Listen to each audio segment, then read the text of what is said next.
3/12/2025 तारिख ढेंकानाल जिलास्थित गंधिया ब्लॉक लाउलोईठारे स्वेच्छासेवी संगठन प्रियठारे अंतर्जातीय भिन्नक्षम दिवस पालित होइछे।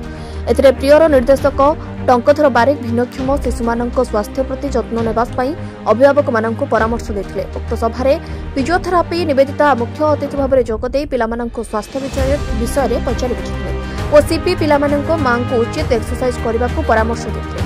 उक्त कार्यक्रमटी भिन्नक्षम बालिका भाग्यलक्ष्मी नायक केक काटी उद्घाटन करथिले।